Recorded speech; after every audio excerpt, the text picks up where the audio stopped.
Bonjour à tous, j'espère que vous allez bien. C'est MSR Business. Aujourd'hui, nous allons continuer la partie déjà entamée.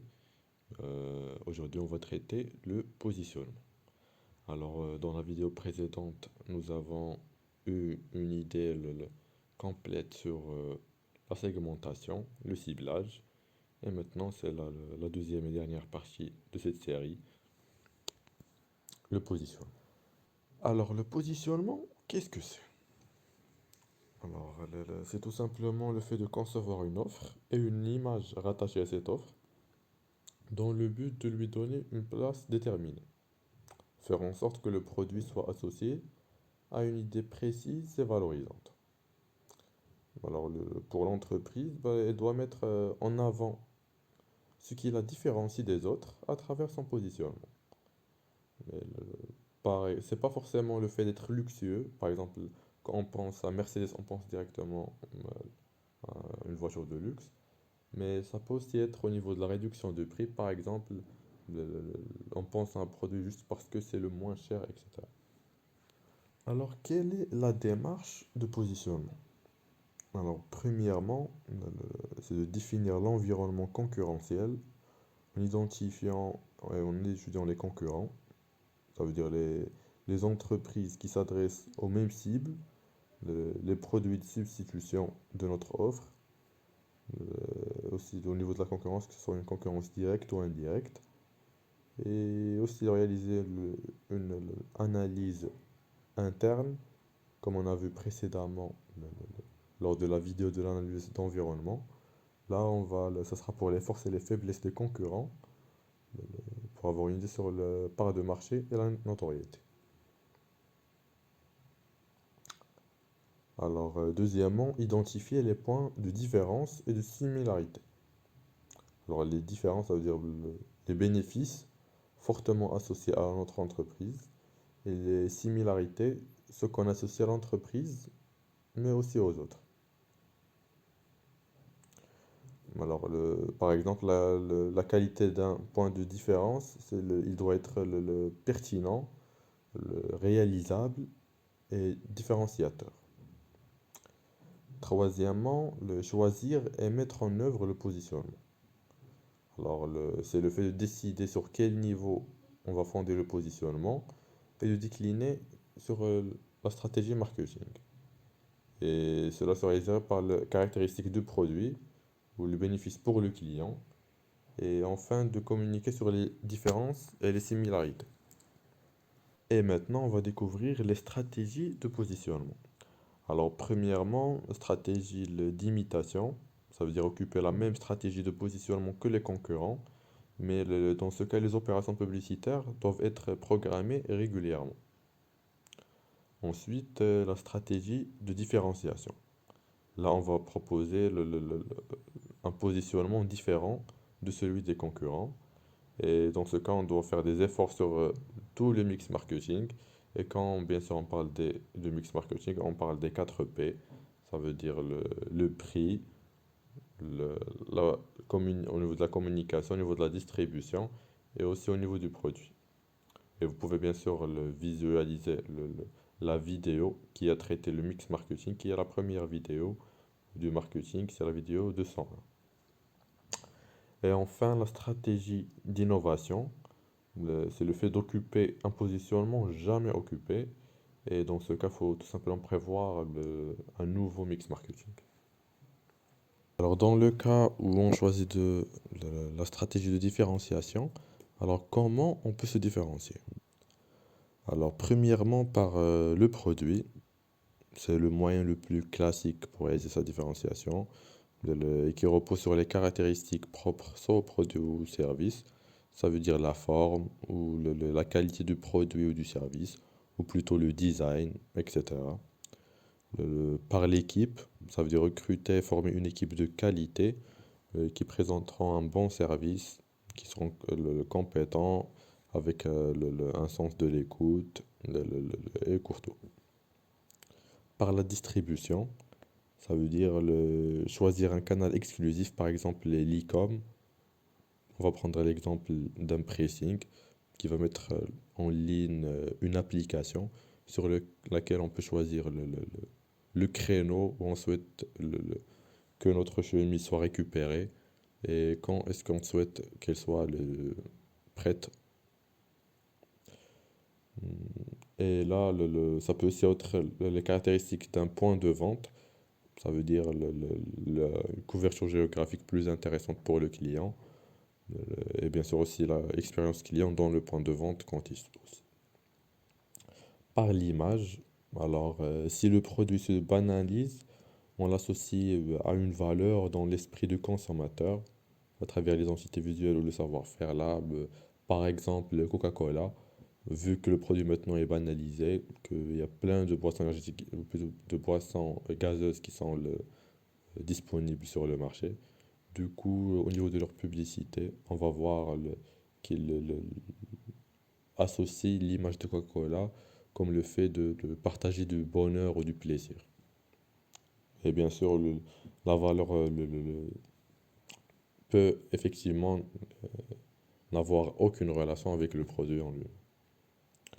Par les services, ça veut dire différencier les services proposés en complément de la prestation principale.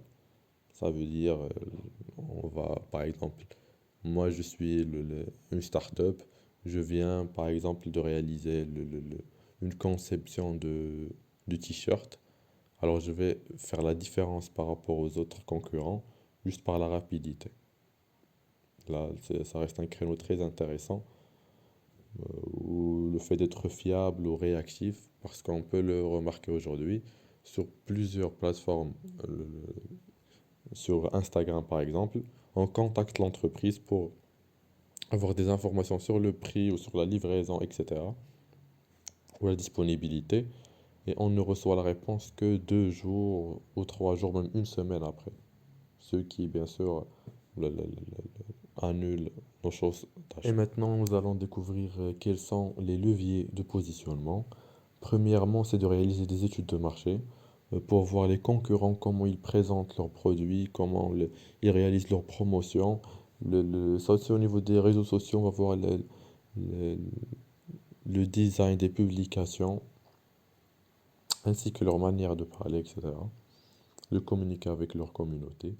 Deuxièmement, se concentrer sur, ça veut dire concentrer nos efforts marketing sur un point de différence essentiel. Par exemple, on propose une veste en cuir, on va se concentrer sur le fait qu'elle est l'étancité, ça veut dire que la veste elle est étanche au cas où il pleut, on ne sera pas mouillé, etc. Donc, même si le point de différence peut ne pas être déterminant, mais juste le fait de le rappeler, ça, le client indirectement a l'impression comme quoi il y a un plus par rapport aux autres.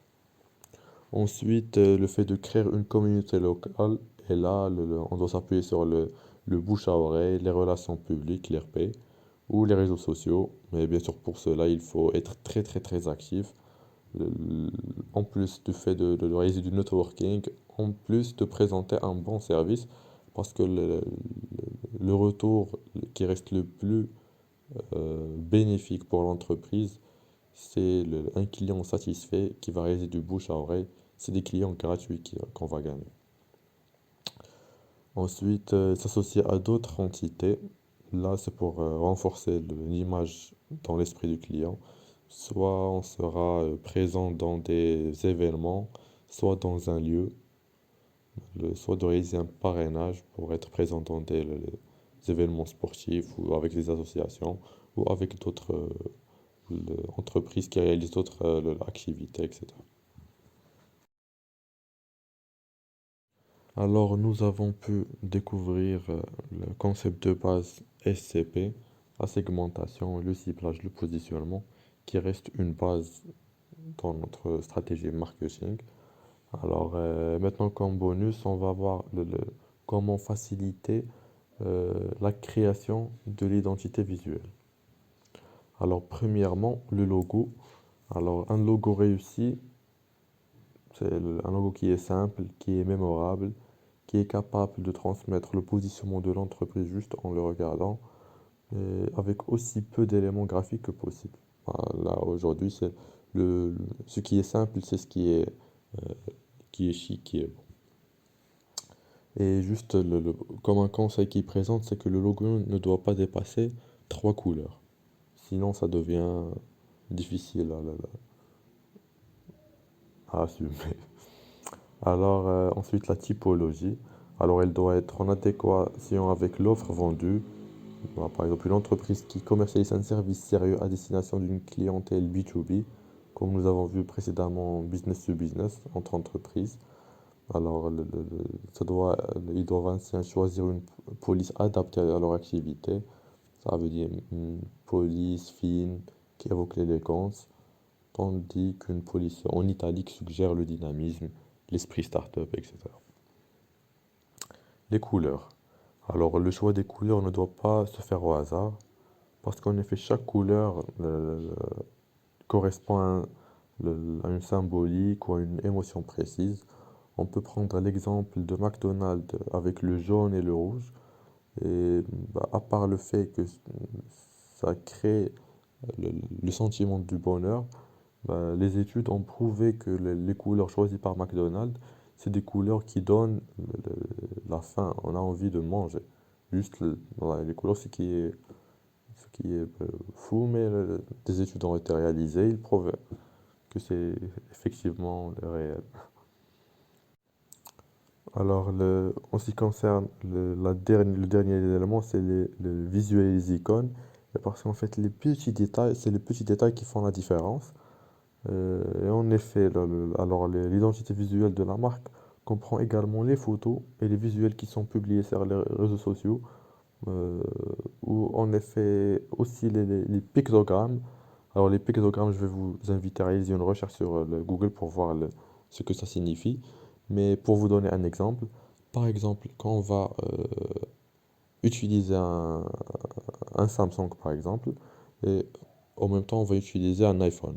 On voit la différence dans l'interface, dans les boutons, dans les logos, et on peut même sentir la différence de Samsung avec les autres Android, juste par des petits détails. En fait, c'est ce qui joue aujourd'hui, ce sont les petits détails qui font la différence. Alors, merci d'avoir visionné toute la vidéo. Et avec cela, nous avons réussi à finaliser le concept de base, segmentation, ciblage et positionnement. En ce qui concerne les deux prochaines vidéos, ça sera des vidéos qui seront très très très intéressantes. Pour la 105, ça sera l'élaboration de la stratégie marketing. Je sais très bien que vous attendez cette vidéo avec impatience. Et la suivante sera comment réaliser la conception d'une offre marketing. Et c'est là qu'on développera le dossier du marketing mixte. Alors, je vous remercie pour votre support.